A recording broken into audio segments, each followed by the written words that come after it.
Hi there, I'm Rob Nicholson from Cannon Hall Farm. To help farm park operators interpret the revised industry code of practice, the National Farm Attractions Network have put together this short video showcasing both good and bad examples of managing animal contact at visitor attractions. We really hope this video will be used as a staff training tool as well as a guide for farm attraction owners and managers. If you want to know whether you've implemented the code of practice correctly, why not join the Animal Attraction Assurance Scheme, which includes an annual independent inspection and reduced insurance premiums. To me, it's an absolute no-brainer.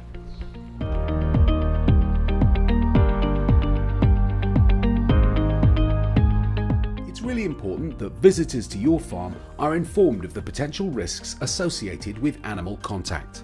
Don't worry about educating your customers, they'll welcome this approach. Consider modern methods of communicating to visitors above and beyond written communication, albeit at the end of animal demonstrations, through signage or video. NFAN have a public-facing video that you can use, and there's a downloadable handout on the NFAN website.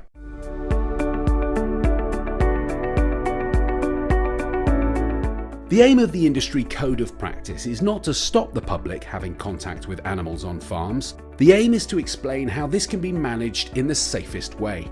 Many of the recommendations are relatively easy to achieve, especially in an industry that has so many practical people working within it.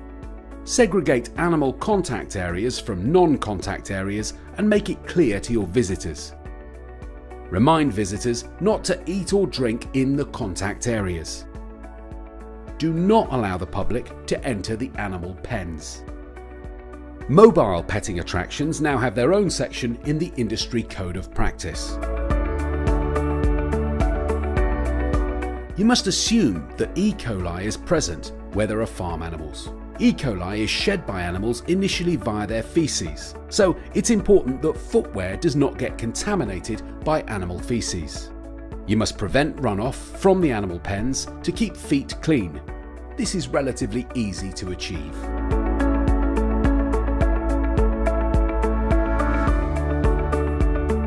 Another common problem relates to staff climbing in and out of pens and contaminating surfaces with their footwear. Where possible, try to organise your pens so all muck is removed for your non-public areas. If this is not possible or cost-effective, organise your mucking out in the period when you're closed to the public, and then clean and disinfect the surfaces where the public will be. If you intend to allow the public onto fields used for grazing or keeping stock, you need to keep farm animals off the fields for at least 3 weeks prior to use. You also need to be aware that harmful microorganisms can persist in feces beyond this time period, which may require you poo picking before the public go into the field. It's recommended you mow the grass and remove the clippings at the start of the 3 weeks.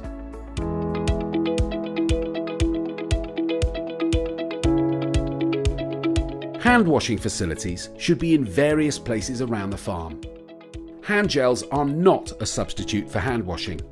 Hand washing needs to be in all animal contact areas, ideally located at the exit.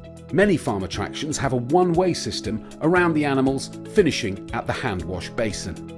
If you're open for more than just a few days in the warm weather, you can't rely on cold water for hand washing. Hot and cold or warm running water must be available along with a suitable soap to encourage thorough hand washing. To dry hands, use paper towels over hand dryers and use signs to explain why hands need to be washed, with maybe pictures showing how to wash.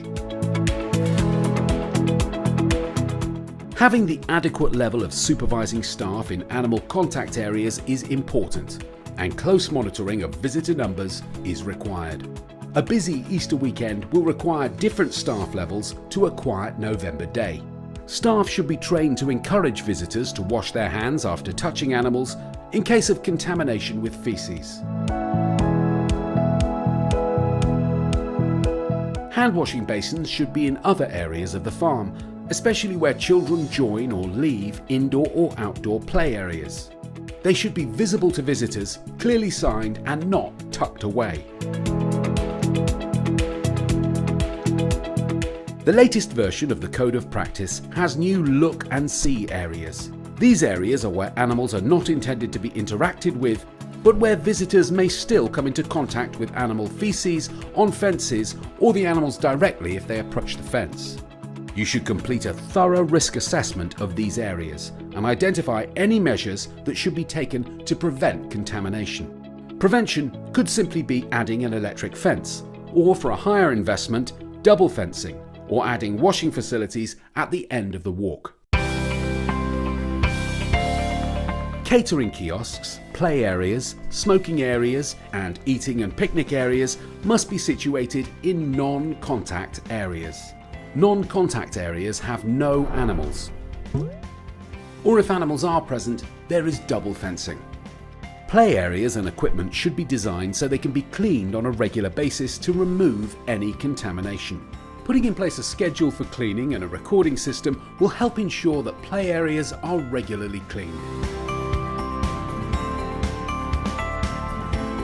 Every attraction should carry out a site-specific risk assessment to control the risk. Generic risk assessments are not satisfactory. Your risk assessment should identify the hazards and consider who might be harmed and how. It should evaluate the risks and decide whether additional measures should be taken to control the risks. Rather than focusing on temporary fixes, you need to include in your risk assessments longer-term, more robust solutions if relevant. Your risk assessment should also consider all people on site when you consider zoonosis safety, including contractors and tradespeople, etc. The National Farm Attractions Network is committed to continually raising standards within our industry. Support and mentoring is available for members, so please take time to read the Industry Code of Practice. A free copy is available at farmattractions.net.